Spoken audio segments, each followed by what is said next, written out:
एक अय्याश राजा था। वो इतना धूर्त था कि नगर में किसी भी खूबसूरत महिला या लड़की को देख लेता तो अपने रुतबे के दम पर उसे हासिल कर लेता। एक बार राजा ने अपने लड़के के जन्म दिवस पर एक बहुत बड़े उत्सव का आयोजन किया, जिसमें नगर के सभी लोग पधारे। राजा का सबसे खास मंत्री भी अपनी पत्नी सहित राजा के यहाँ उत्सव में शामिल होने पहुंचा। जब राजा ने मंत्री की पत्नी को देखा तो राजा उसे देखता ही रह गया। राजा ने आज तक इतनी सुंदर स्त्री नहीं देखी थी। उत्सव खत्म हुआ, सभी अपने घरों को लौट गए, पर राजा का सुख चैन छिन चुका था। उसे रह रहकर बस मंत्री की स्त्री के ही विचार आ रहे थे। उस रात राजा सो भी न सका। उसने पूरी रात करवटें बदलते और मंत्री पत्नी को हासिल करने की तरह तरह की योजनाओं को सोचते हुए ही बीता दी। आखिर राजा को एक युक्ति सूझी। सुबह होते ही उसने बुलावा भेजकर मंत्री को अपने पास बुलवा लिया और एक पत्र देकर कहा, ये फलां फलां राज्य में लेकर जाना है। मंत्री ने कहा, ठीक है महाराज। घर जाकर पत्नी को बता। राजा के इरादों से अनजान मंत्री निकल लिया गंतव्य की ओर। मंत्री की पत्नी को हासिल करने के लिए उतावले राजा का तो एक एक पल सदियों के बराबर जा रहा था। जब उसे पक्का विश्वास हो गया कि मंत्री सफर पर जा चुका है तो राजा भी इत्र वगैरह लगा चल दिया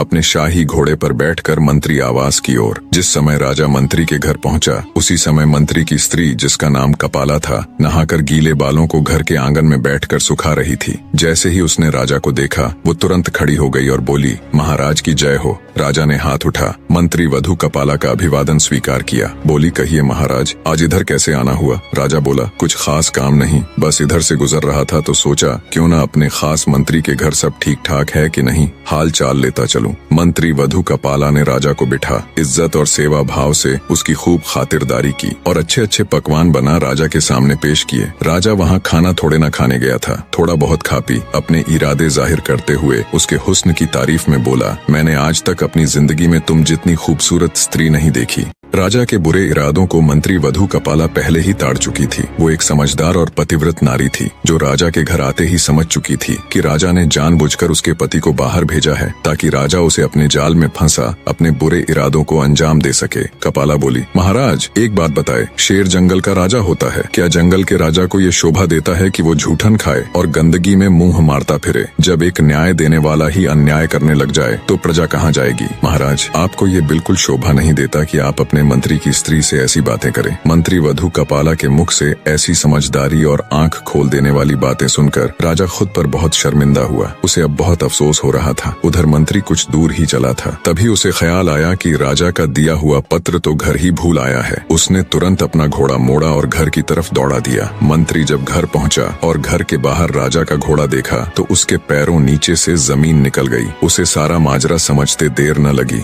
मंत्री की पत्नी राजा के साथ रंगरेलियां मना रही है। यही सोच सोचकर मंत्री के खून का पानी बनते देर न लगी। फिर भी मंत्री खून का कड़वा घूंट पी गया और चुपचाप जाकर वो पत्र उठाया और बिना किसी की नजरों में आए, बिना किसी से कुछ कहे सुने घर से निकल गया और राजा की बताई जगह पर वो पत्र पहुंचा दिया। पत्र पहुंचाकर जब मंत्री राजा के सामने हाजिर हुआ तो राजा ने बहुत सारे हीरे जवाहरात इनाम के तौर पर मंत्री को दिए। मंत्री ने वो सारे हीरे जवाहरात ज्यों के त्यों अपनी पत्नी को दिए तो उसकी पत्नी ने कहा, ये इतना सब कहाँ से आया? मंत्री बोला, ये उसे राजा ने तोहफे में दिया है और उसके मायके छोड़ आया। ऐसे ही समय बीतता गया। ना तो मंत्री ने उसकी कोई खोज खबर ली और ना ही उसे लाने गया। जब इस बात को बहुत दिन हो गए तो मंत्री की पत्नी के भाई आखिर थक हार कर मंत्री के पास पहुंचे और कहा कि वो उनकी बहन को लेने क्यों नहीं आ रहा। तब मंत्री ने कहा, मैंने उसके प्रति अपने सभी कर्तव्य पूरे कर दिए हैं, वो अब मेरी जिम्मेदारी नहीं। मंत्री